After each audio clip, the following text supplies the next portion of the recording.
I ghosted my best friend of 22 years after she confessed how she destroyed her mom's fiancé's life 14 years ago. About a month ago, my best friend, we're both 28 female, made a confession. Since then, I've gone no contact with her. No one in our circle knows why. Her boyfriend has been reaching out to me on her behalf, as well as her sister. I haven't said much, except that we're no longer friends and I don't want any contact with her. I truly have no one to unload this to, so I'm unloading it here, as it's been weighing heavily on my heart. I'm not sure if anyone in real life would believe me if I told them anyway, as my ex-best friend is someone who presents herself as kind, inclusive, caring, and trustworthy.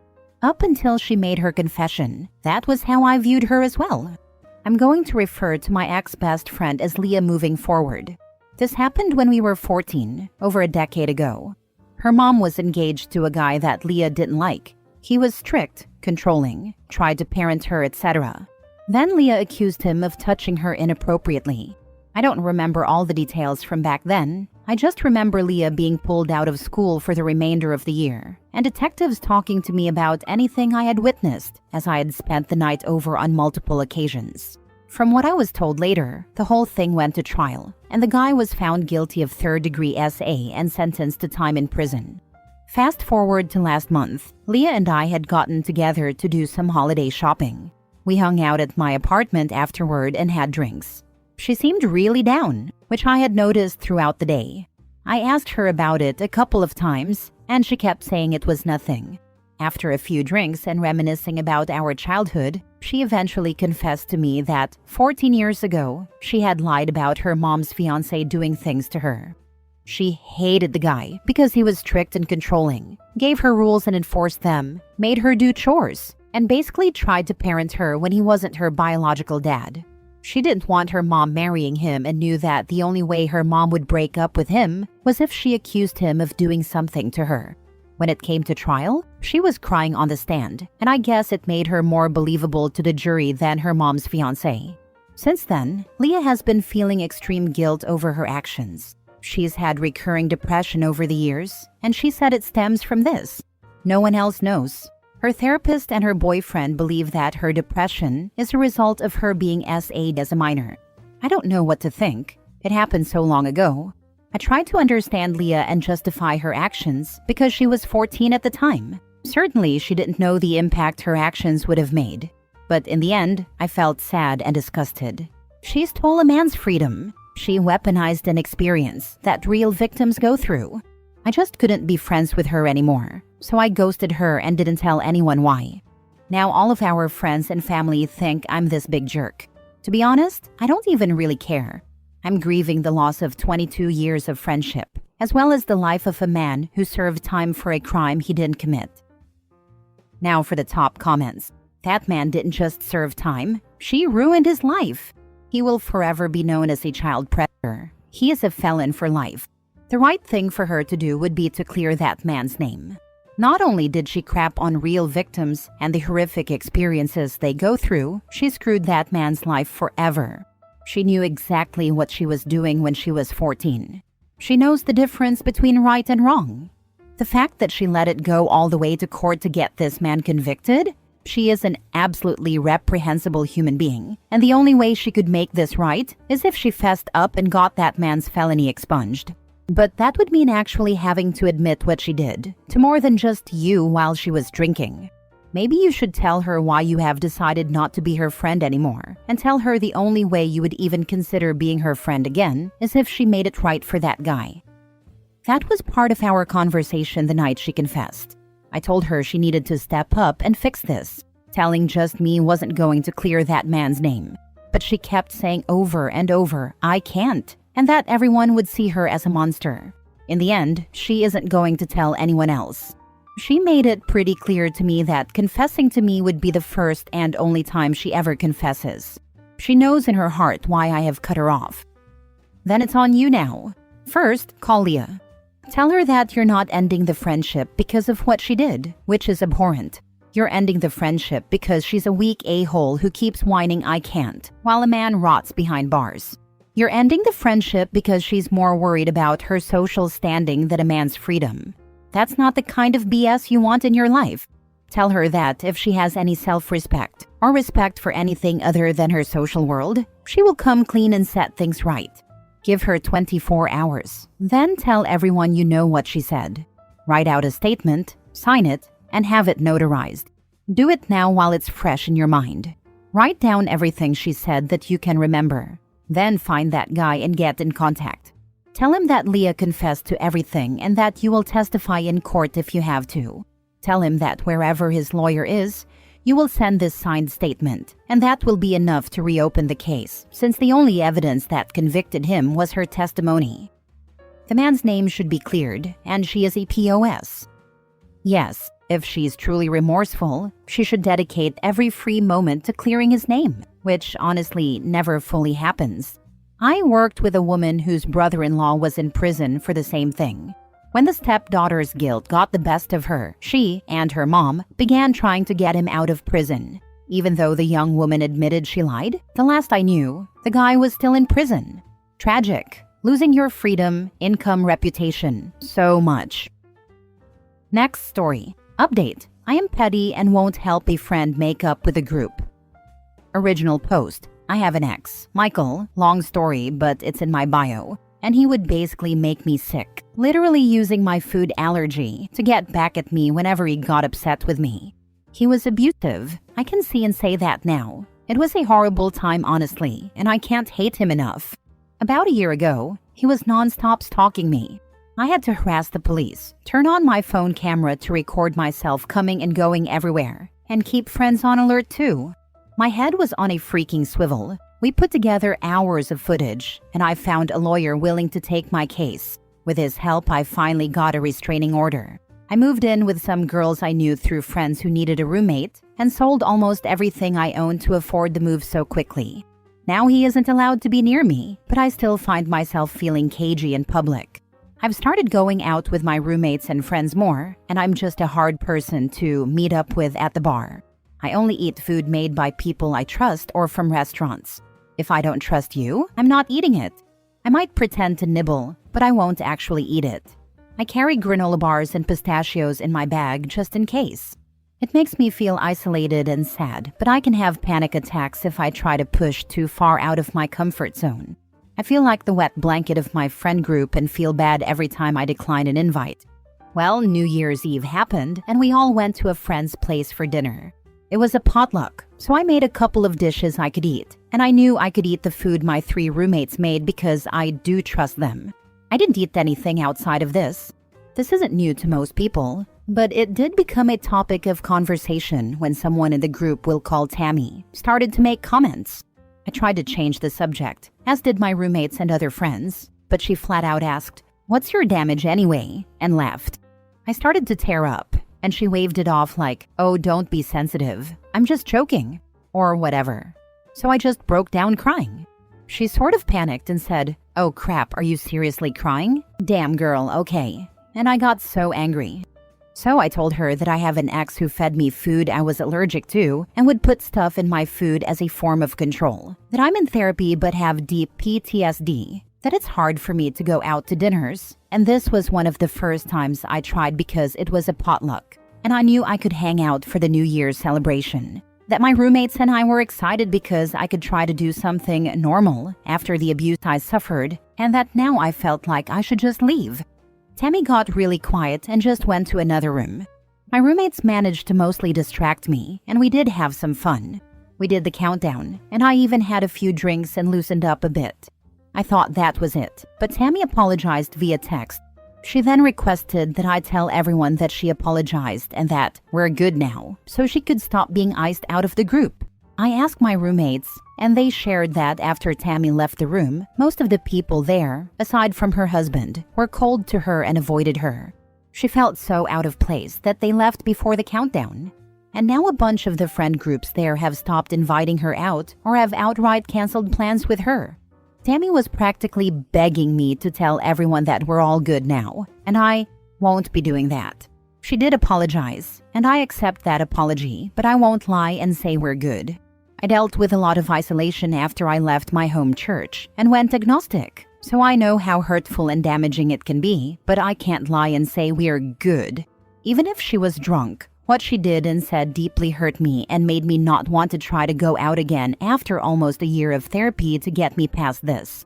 I work from home and go to the same 3 bars, almost exclusively with a trusted friend, and that's it. That's the extent of me going out.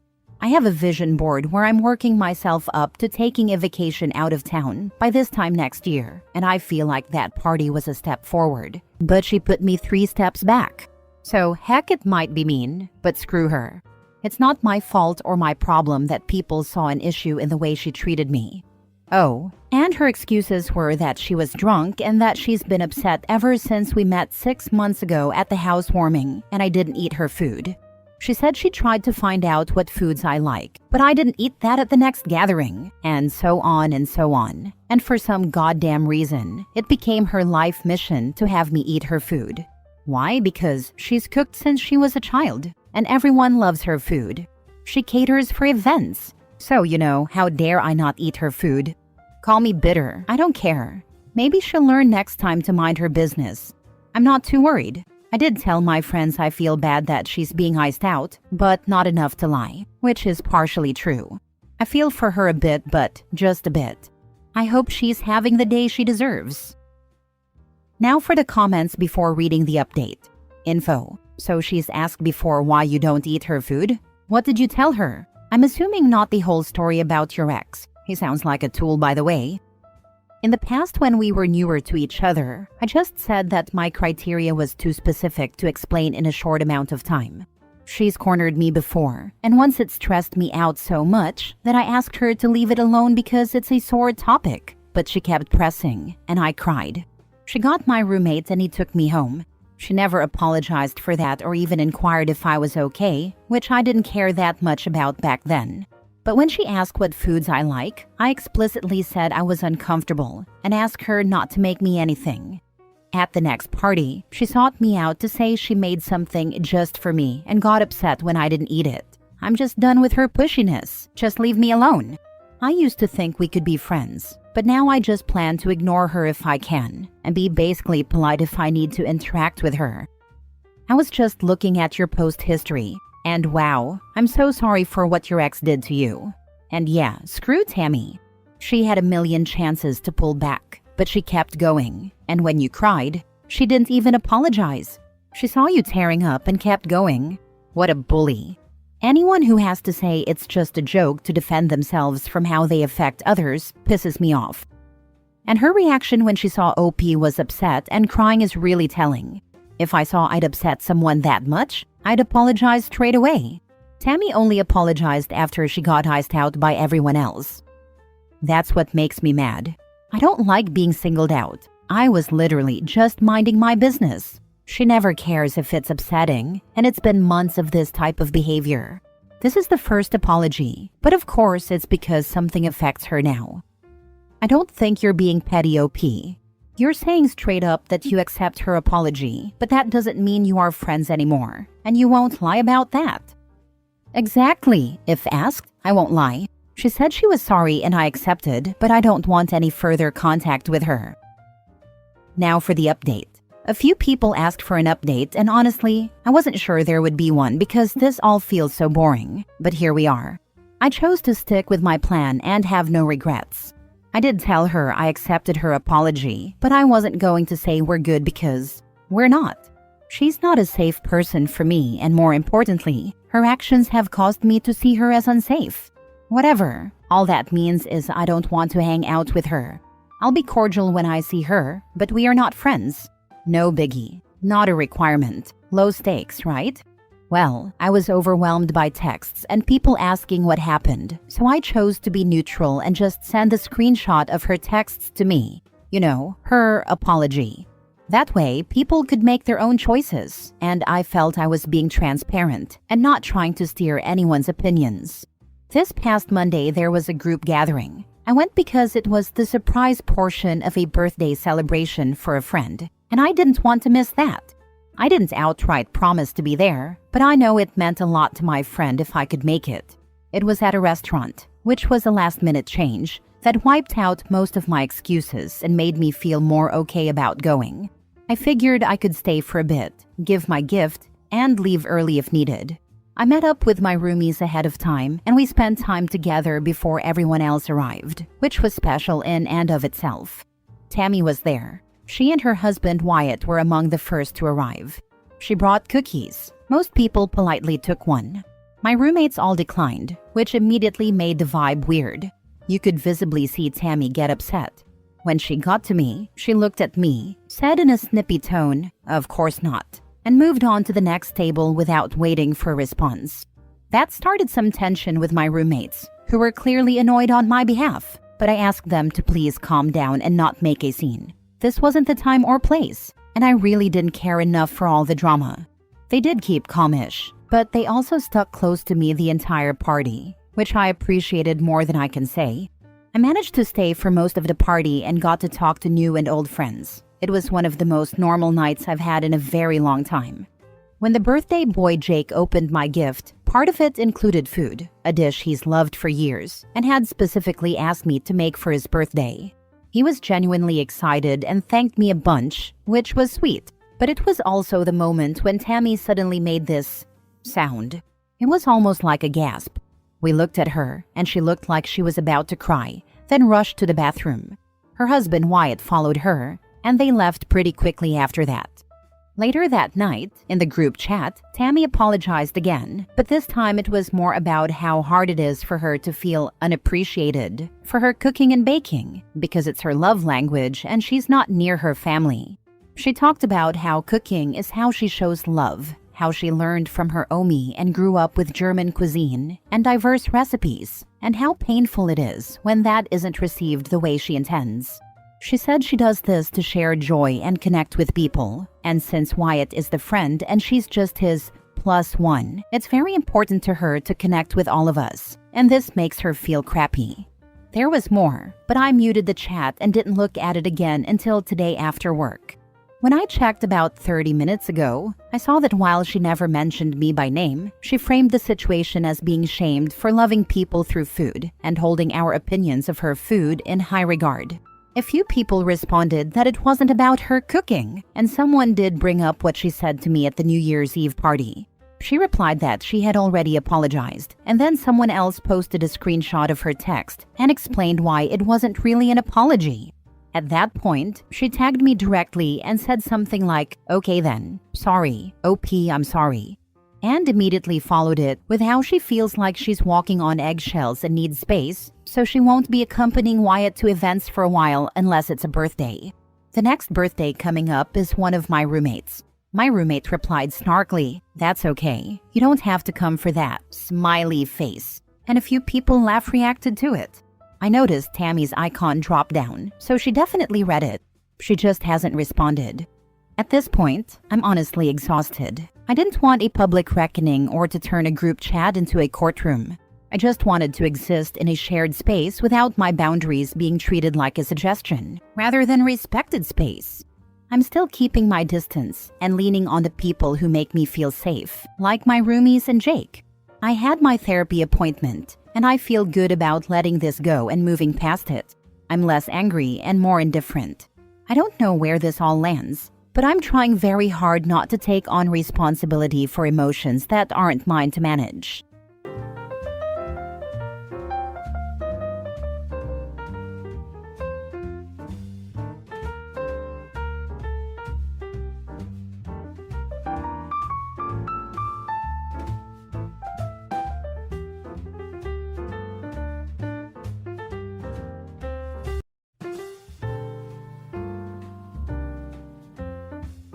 Got laid off and told I was expendable. My entire department fell apart without me. A few months ago, my company decided to do a round of restructuring. You know the kind, the vague corporate speak that usually means cutting costs and trimming people who are supposedly non-essential. I'd been with the company for several years, managing vendor relationships and handling all the project coordination for our department. It wasn't glamorous work, but it kept everything running smoothly. When they let me go, management tried to soften the blow by saying I was good, but not critical to operations. Translation: you do a lot, but we don't really understand what you do. I left quietly, took my severance, and wished them luck. Deep down, I suspected they were about to learn a hard lesson, but I didn't say a word. Within a month, the cracks started to show. I began hearing from old colleagues that vendors were confused about contracts. Nobody knew the correct points of contact, and project deadlines were slipping left and right. The big one came when a major contract renewal got delayed because no one understood how the internal systems and processes worked, the very ones I used to manage. Then came the phone calls. My former boss reached out, saying things like, "Hey, just a quick question, and can you remind me how we used to handle?" It started off casual, but I knew what was happening. They were floundering. I gave a polite but minimal response the first time, but after the second and third calls, I stopped answering. I wasn't about to do free consulting for the people who had just told me I wasn't critical. Meanwhile, one of our biggest vendors, the one I had worked with the most, reached out to me. They had seen the chaos firsthand and asked if I'd consider coming on board full-time to help manage multiple client accounts. Essentially, it was the same job I'd been doing before, but with better pay, more respect, and an organization that actually understood my value. I accepted. A few weeks later, I heard through the grapevine that my old company had lost 3 major contracts due to the confusion. Ironically, my new employer, that same vendor, is now one of their largest revenue sources. When my old boss called again, I simply said, "No thanks." It felt good knowing they finally realized just how critical I really was. Now for the comments. Common theme: managers don't know the extent of institutional history and knowledge that gets lost or destroyed with these restructuring. This: nobody documented anything. It was all institutional knowledge in my head. They thought I was replaceable until suddenly I wasn't. 100%. I was the last person at my last job with all the institutional knowledge, and the manager and her chief minion both thought they were so much smarter than me apparently, and that I wasn't needed, and my job wasn't so hard. Even though I was the only one who knew how 85% of everything was done, and it all crashed when I left because they just dumped it on my clueless colleagues who had other roles. Just one example of the minions' idiocy: I maintained all the historic files, which they were always nagging me to digitize, yet wouldn't give me the budget to hire a firm to do it. When I left, Minion hired random movers who just threw them into boxes and shipped them to colleagues at a second location in complete disarray, and they wound up having to hire someone to recreate the entire system. This hit different. I was the only one who knew how everything connected. They thought that didn't matter. Tell your old boss that you're a freelancer now and you charge $300 an hour. They will accept it. Many years ago, after I left one job, the manager, who was the reason I left, called me because the knowledge management system I built went down, and my replacement had no clue. And I told her no, and her response was that since it was something I built on company time, I was obligated to continue to support it. I just laughed and told her my consulting rates, and she hung up. She kept calling and texting demanding I fix it, so I just reached out to HR there and told them my next step was filing harassment charges. Never heard back again, LOL. Being built on company time means they're entitled to keep the system you built for them. Maintenance is the problem of the company since they own it. Yeah, I had to explain what work for hire meant. Next story. My boss stole my work, and I let him get roasted for it. So this happened a few months ago. I work in product for a mid-sized tech company, nothing glamorous, just your typical mix of dashboards, stand-ups, and people trying to look busy on Slack. I was leading a small internal project meant to fix a data mess that had been quietly draining thousands of dollars every month. Not exactly headline material, but it mattered. For weeks I stayed late cleaning up datasets, writing SQL queries, cross-checking vendor numbers, and building a reporting model so finance could finally see where the leaks were. By the end, the project actually worked. We stopped the bleeding, automated the process, and started saving money. It wasn't flashy, but it was solid work. The day before our quarterly all-hands, my manager, let's call him Steve, messages me asking if I could send over a quick summary of what I did. I figured he just wanted to review it before presenting the highlights. No problem, right? I put together a tight slide deck with screenshots, charts, and bullet points explaining how I tackled the issue and sent it his way. Fast forward to the next day. I'm sitting in the audience, coffee in hand, when Steve starts presenting. My stomach drops. He's literally showing my slides. Not inspired by, not adapted from. The exact same file. He didn't even bother to rename it. The file name still had my initials in it. And to top it off, he tells everyone, my team helped a bit. A bit? Bro, I am the team. I didn't say anything in the moment, partly out of shock, partly because I didn't want to look petty in front of the execs. But I filed it away. A few weeks later, our VP reached out, asking for some follow-up numbers from that same project. Steve was on vacation, so she came directly to me. I sent her the updated dashboard and, as casually as possible, mentioned, oh yeah, here's the model I built from that analysis I shared earlier.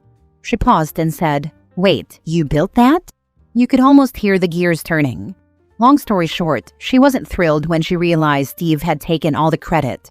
Next review cycle, when strategic contributions came up, guess who didn't get the glory this time? Not me, and definitely not him.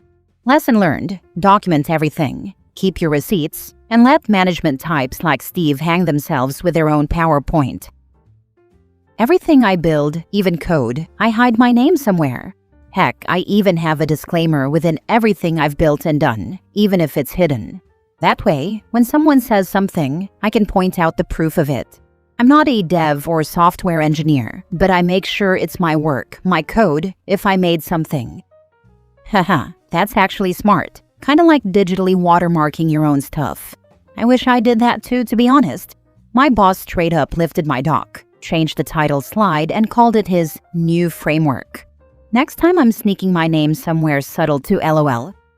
If it's a PowerPoint or document, put your name and disclaimer in the corner of the pages as white text. That way it's not visible, but you know it's there, and he can't say anything if you point it out. Oh, I had one of those bosses.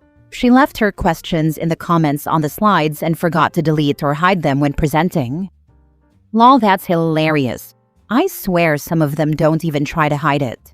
Mine once literally left my initials on a slide he presented.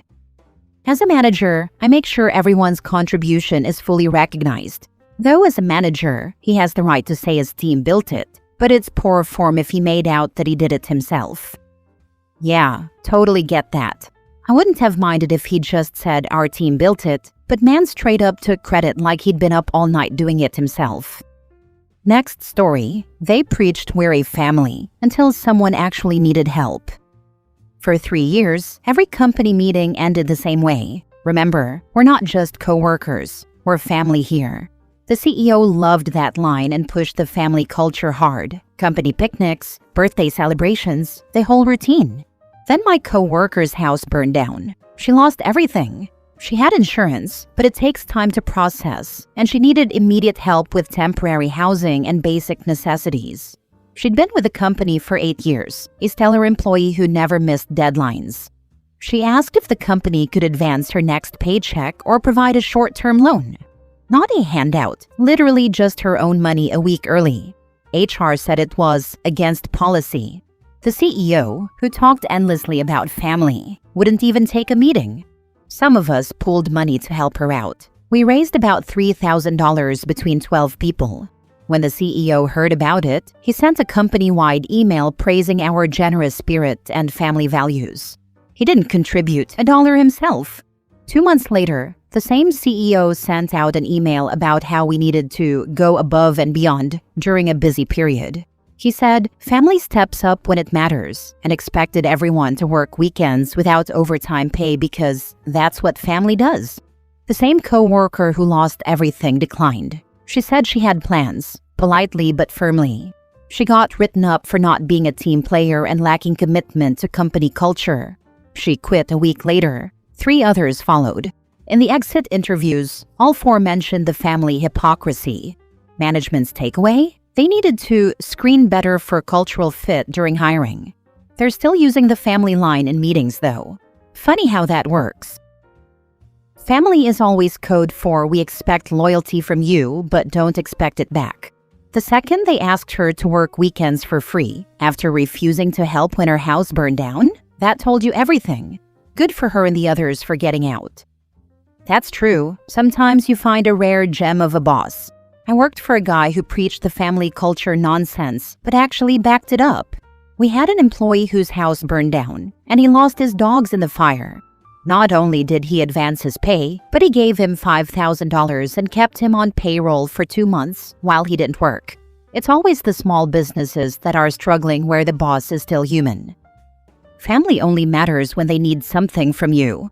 The moment you need actual support, suddenly it's against policy. Love how they didn't even bother changing their script after people quit, just decided they needed more brainwashed employees instead. CEOs like the family analogy because they're the father and therefore control everything. If everyone were friends or colleagues, it wouldn't have the same authoritarian connotation. You're a family, a slave family, and the CEO is the plantation owner. This is my manager. She always has someone in her sights, usually me, and has to find things they're doing wrong. She also expects everyone in the office to be dirt poor and unable to afford any of life's emergencies, like needing new tires or an unexpected expense, so they offer interest-free loans to be repaid out of our paychecks. And oh boy, they think they're being so kind with this.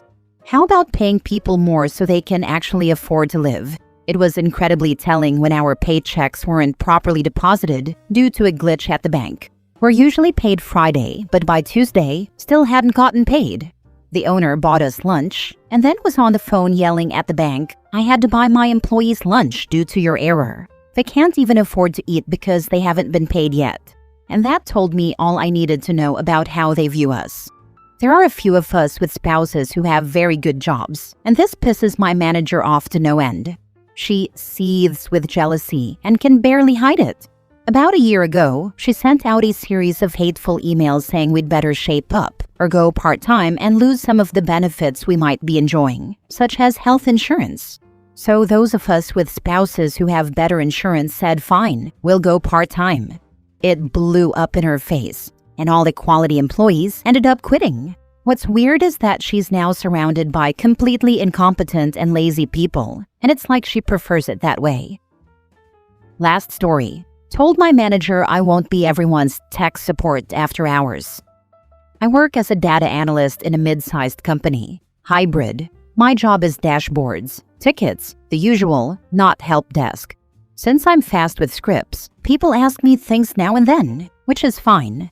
The issue started when my manager made a be helpful push and added me to a Teams chat called Quick Fix Crew without asking. The chat is basically every person who's ever had an Excel question with my name at the top. Last week, I was eating dinner with my girlfriend when my phone kept buzzing. 8 pings in 12 minutes. Can you fix my spreadsheet? Can you reset a VPN? Can you check a printer? A printer? Dude. I muted the chat and answered the next morning. My manager wrote to me privately, saying that our culture is to jump on stuff, that it takes a village. I said sure, during work hours and when it's my job. He said I was setting the wrong tone, that senior people should model service. Meanwhile, I was behind on an actual revenue report because I'd spent half a day unbricking Karen's monster workbook with 47 linked tabs named things like copy of final to final. I told him I'll be helpful when I can, but I'm not free overtime labor, and I won't give out my personal number anymore either. He had somehow shared it in the chat so people could reach me faster. I didn't approve that. Not cool. Friday night, 9:40 p.m., someone from sales I'd never met called me twice, then texted urgent because a pivot table broke before a Monday meeting. I replied, "I'm off. Log a ticket. I'll pick it up Monday." Monday morning, I got called into a short meeting, manager plus HR, where they said a few folks feel I'm not a team player, and the word stubborn was used. I brought printouts of my job description and a list of 23 after-hours pings from the last 2 weeks, with timestamps and topics, including 3 about resetting home Wi-Fi. HR gave the corporate smile and said we should find balance. So I drafted a simple boundary note. I posted it in the chat. Kindly, clear hours, ticket first, no personal calls. Emergencies must go through the on-call help desk, which exists, by the way. People were salty. One person said I embarrassed them by making rules. My manager told me I killed momentum. I told him I'm happy to be helpful, but I won't be the free 24/7 IT guy just because I know VLOOKUP and my mic isn't broken. Now, half the team is being passive-aggressive, no good mornings, and my manager says my attitude needs work. Am I wrong for drawing a line and refusing after-hours tech support that isn't my job? Honestly, time to look for another job if possible, because your work environment has become toxic. The manager is a massive a-hole, and HR doesn't even have your back. No job is worth staying in a toxic environment like that. Time to move on and protect your peace.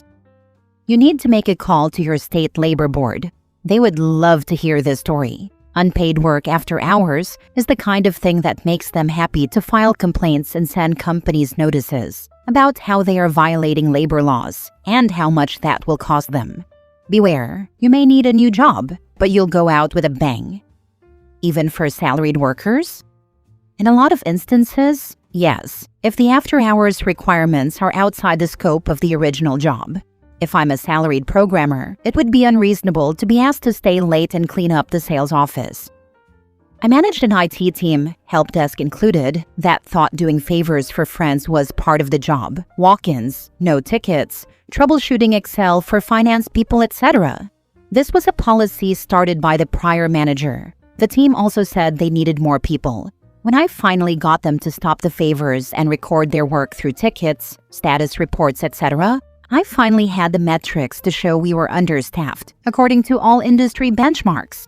But I'll also say that when I asked them to record their work, they thought it was in prep for a RIF, so it took a few weeks to get them on board.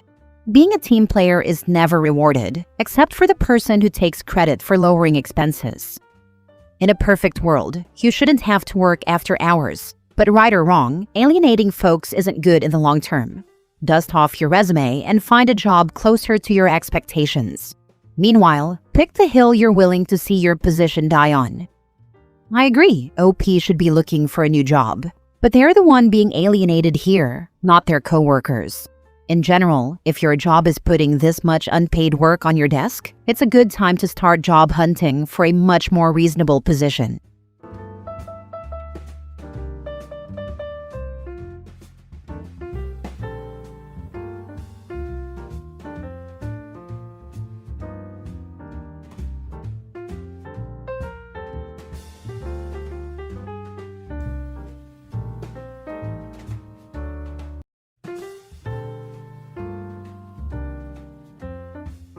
Am I the a-hole for calling my sister-in-law a mistress in front of everyone after she said I deserve paternity test? My brother had an extramarital affair. He divorced my sister-in-law and married his current wife, his mistress. He basically ditched his wife and married this woman, and now our family is trying to accept her because of my brother. At our family gathering on Sunday, my sister-in-law, the mistress, asked my wife to prove that our daughter is actually mine. We're all brown, and while I'm on the fairer side, my daughter was born with a darker complexion. She told my wife that it would be nice if she took a paternity test to prove to our family that the child is mine, saying my daughter should have inherited my fairness. My wife couldn't even respond because she was in complete shock. I told her right away that she doesn't need to prove anything. She's not going to prove herself to anyone. My sister-in-law said it was better to find out the truth now rather than later. I snapped back that she's a mistress, so maybe she's experienced or inexperienced when it comes to those matters. My mom pulled me aside and asked why I would say that out loud in front of everyone.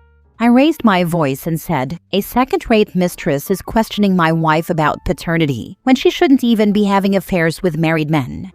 I left with my wife after that. My brother later called and demanded that we apologize to his wife. I told him I will never apologize to her, and I won't let my wife do so either, even if she wanted to. He tried to justify his affair, saying he didn't want to stay in his arranged marriage. I told him I don't care. His new wife is still a mistress and an idiot for accusing another woman of infidelity. Am I the a-hole? My family is fractured. Honestly, we broke apart because of that mistress, but I will never apologize to her or to my brother for the disgusting accusations she made toward my wife. Now for the top comments. Not the a-hole. So your mom and brother were okay with her questioning the paternity of her grandchild, but not with you calling her out for cheating? F that. Never apologize. My mom wasn't okay with that mistress's accusations. She was just trying to do whatever she thought was best for both of us. I don't think my mom would actually question my daughter's legitimacy. I think she was just trying to manage the situation for my brother's sake and forgot about me for a bit. That's not accurate. If your mother called you out for speaking up, she is supporting sister-in-law's questioning of your child's paternity. My mom called me out for talking about my brother and his wife's relationship in front of everyone. She asked why I would say such things publicly. She was thinking about the embarrassment it might cause the family. My mom always tries not to take sides, even when her sons are wrong, but my brother did something unspeakable. He cheated and had an affair just because his marriage was arranged, and then he married his mistress? Arranged marriage doesn't mean forced marriage. If he didn't want to marry my former sister-in-law, he should have said so. Instead of marrying her, having an affair, and humiliating her by marrying his mistress. My marriage was arranged too, and I would never think of cheating on my wife just because I was a bit unhappy. And this mistress, someone who isn't even truly part of our family, had the audacity to ask my wife to prove that my daughter's mine when she was the one having an affair. The absolute gall of cheaters to accuse others of their same behavior never ceases to amaze me. And sorry, but your mother is an enabling idiot for calling you out when her cheating a-hole son's now legal side piece made such an inflammatory accusation in front of everyone. I hope that by being broken off, your enabling mother is part of that. As for your brother and his new wife, better off to be alone than to have them around. Not the a-hole. Cheaters always think everyone is cheating too. Anything to excuse their behavior. Next story. Am I the a-hole because I'm not mad that mom ruined my dad's wedding and told everyone at it that him and his wife are cheaters? My parents had a really bad divorce 2 years ago because my dad cheated on my mom. Me, 16 male, my brother, 14 male, and my sister, 13 female, found out about it because we got dropped home early after spending the night at a relative's house. We could hear mom yelling at dad about it before we even went inside. The fight stopped when they realized we were home, but we already heard mom say dad cheated. A few days later, dad sat us down and told us he was dating someone else, and that she was pregnant. I asked him if he cheated, and he said it was complicated and that it was nothing for us to worry about. We don't really like dad after what he did, and we don't like his wife either. She used to be one of mom's friends from work, which makes it worse. She pretended to be mom's friend while she was sleeping with dad behind her back. She also cheated on her own 7-year-old daughter's father, who left them because of it. And no, dad isn't that girl's biological father. They're different races, so that's impossible. Dad and his wife got married in June. We were forced to go, even though none of us wanted to be there. It was horrible watching him marry the woman he cheated with. Then mom showed up and interrupted the wedding, yelling at both of them for cheating and making us watch. She called out dad's wife for pretending to be her friend and destroying our family. It really pissed off dad and his wife, especially because her daughter was there and heard everything. When they saw us go to mom, they got even more upset. Dad made us sit down, then kicked mom out and threatened to call the police. After the reception started, dad asked us why we went to mom, and we told him because she's our mom. He said she was wrong and ruined his wedding. My sister said she didn't care. He deserved it. His wife said her daughter didn't deserve to be caught up in mom's temper tantrum. I just shrugged. Then she told us to leave, so I called mom and she picked us up. We haven't gone to dad's much since. Dad keeps trying to make us mad at mom, but we're not. He keeps saying we should be mad at both of them, not just him. But honestly, he's the one who cheated and made all of us live through this. Am I the a-hole? Dad went all serious talk on us and was like, you can't excuse people doing bad things and ruining things for others. And he said mom never should have let us see that stuff. Well, Dad, maybe do what you preach and take accountability first for the things you've done, seeing as you cheated. The audacity to act like he has the moral high ground after what he did and still think he can preach it, LOL. Definitely not the a-hole, and if anything, be more mad at dad and the mistress. I heard him tell mom that cheating isn't the worst thing ever, and that bad reactions to cheating are worse than the actual cheating. That's some weird mental gymnastics crap to me. Cheating not being that bad is so dumb. It hurts more than just two people when they have a family, like my parents had. I hope you're ready to cut him off, or at the very least go low contact. Your dad is an imbecile, no offense, but I hope he'd take offense to that. Your mom did a bit too much, but who are we to preach who can tell their truth or not? No offense taken. I think that kind of thing about my dad all the time now. Not the a-hole, like it all. You're 16, not stupid. Your dad cheated, lied, and forced y'all to go to a wedding for the woman he did it with. Your mom lost her marriage, her friend, and then had to watch her kids be dragged into the mess they made. Of course she snapped. Your dad's trying to act like she's the problem when he literally blew up your family. And now he wants y'all to be mad at your mom? For what? Telling the truth? He's mad you're not pretending everything's fine and clapping for him like nothing happened. Sucks for him, but actions have consequences even years later. You and your siblings get to feel how you feel. Also, your mom didn't ruin the wedding. He did. She just said out loud what everyone already knew. Stand your ground. You're not the one who messed up. He used the whole there's a time and place argument for why mom was wrong. Maybe he's right and what mom did wasn't great. But why not stand by what you did if you have no regrets or don't think you were wrong? I asked my dad that one of the other times, and he said there's just things you don't tell other people. Next story. Am I the a-hole for calling my friend's husband a useless piece of crap? My best friend and her husband have 4 daughters, 8, 6, 4, and 3. My friend's husband is a great dad when someone is there to help. When he's alone with all 4 kids, he gets overwhelmed and freezes. A few weeks ago, my friend was sick, so I brought over dinner. We thought it was just a bad cold. When we were eating, my friend went to the bathroom and the 3-year-old followed her. The 3-year-old came running out saying her mom was throwing up. All of the kids ran to the bathroom, followed by me and my friend's husband. I helped her clean up while her husband went to get her nausea medicine and a thermometer. When he came back, I asked him to get the kids out of the bathroom so she could have some space. After we got the kids out, I took her temp and it came back at almost 104. So I went out to get her some Tylenol and water. I get back and the kids are all in the bathroom again because their dad can't keep them away from the bathroom for 2 minutes. I gave her the Tylenol and water and she almost immediately started to vomit again, then passed out. Her husband just stood there while I was trying to get her into the recovery position, get the kids away from her, and call 911. I managed to get all of them out of the bathroom, and her husband kept coming back every 20 seconds, asking if I could call their nanny to help with the kids. If I could go to the hospital with her, did I start the dishwasher, or does he need to hand wash the youngest's sippy cup, etc.?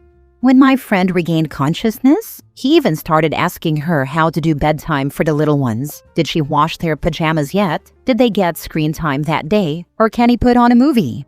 I told him his wife couldn't hold his hand right now, and he just had to figure it out.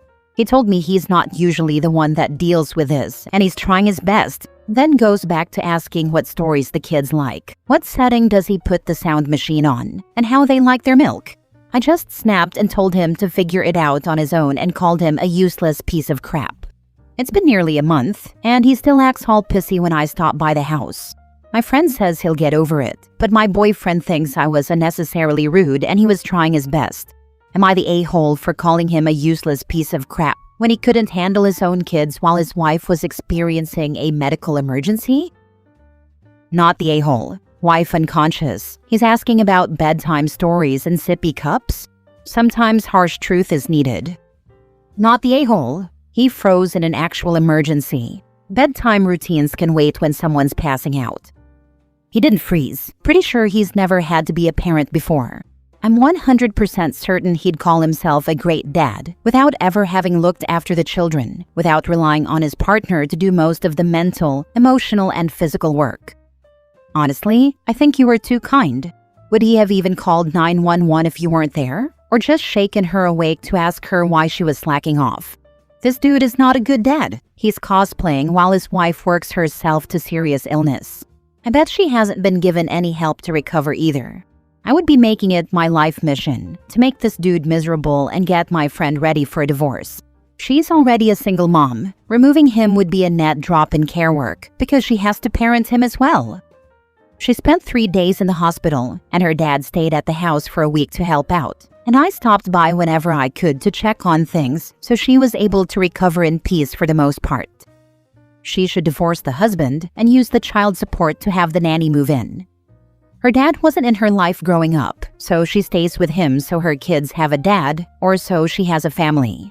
I don't agree with her choices, but I understand them. Is there any possibility of her getting therapy? I get where she's coming from with her choices, but equally, she's modeling some unhealthy things for the children by staying with this guy. She can get therapy, but she doesn't want to. Last story. Am I the a-hole for asking my foster parents to go to my case worker's boss to get me out of the reunification with my bio siblings? I, 16, was put in foster care when I was 8 with my younger brother, who was 18 months, and my younger sister, who was 5 months old. Back then, we lived with our mom, and she didn't take care of us. I was forced to try and take care of my siblings the best I could. One of the guys my mom was dating at the time beat me, and when I went to school, a teacher talked to me about my bruises and she called CPS. My siblings and I were taken by the end of that week. Our first 2 foster families were the same. Then it was decided I wasn't doing well being placed with them, and they had a better chance of being adopted at their ages than I did, so we were separated and didn't have contact. I was 11 before I got my current foster family, who are the best. And I bounced around a lot before then. Right after I was placed with my foster parents, I got a new caseworker and she was really annoying. She used to talk about taking me from my foster family and finding me a different family. She asked me questions about why I wasn't eligible for adoption already, and I didn't know. My parents wanted to get me therapy, and she made them jump through 1,000,001 hoops for it. We felt like she wanted us to beg. In January, she suddenly decided reunification between me and my siblings was needed, and she decided we needed therapy on our own first and then a reunion. I didn't want the reunion, and I told her. She said I didn't know what was good for me and they hadn't been as lucky as me, but wouldn't tell me more then. After a couple of months of speaking to a therapist, she said my siblings didn't get adopted or find a stable foster family. They were separated a few times and brought back together eventually each time. My parents agreed that reuniting was not good for me, and I asked them if they could speak to the caseworker's boss or something and stop it. They promised to try, but warned me it might not work. They made some calls and requested meetings, and they finally got to see my caseworker's boss, who's another caseworker. They explained things to her. She talked to me and my therapist. Then she overruled my caseworker and canceled the reunification.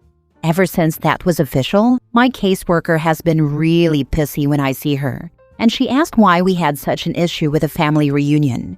She said she would have expected me to miss and want to be with my siblings again.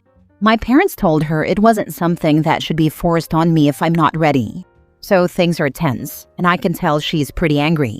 My parents are looking to see if they can request another caseworker on my behalf, but yeah, I don't know if what I did was bad or not. I just did not want that reunion. Am I the a-hole?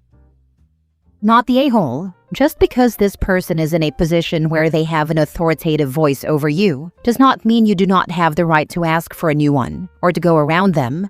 Not quite the same thing, but my children are disabled, and during the pandemic, there was a resource that would give them some support items due to the impact of the pandemic. The caseworker my children had at the time seemed to treat my husband and me like we were trying to milk our disabled children for that sweet, sweet free dollar.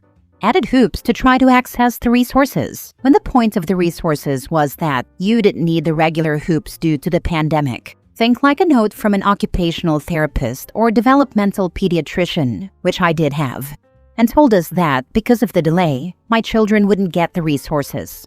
Sometimes people in power roles think they know best when they don't. I ended up finding out that person's boss and called and told them everything that was going on. And I had a new caseworker for my kids, and we got the resources. If the person isn't listening to you, then you are absolutely in the right to speak louder till somebody does.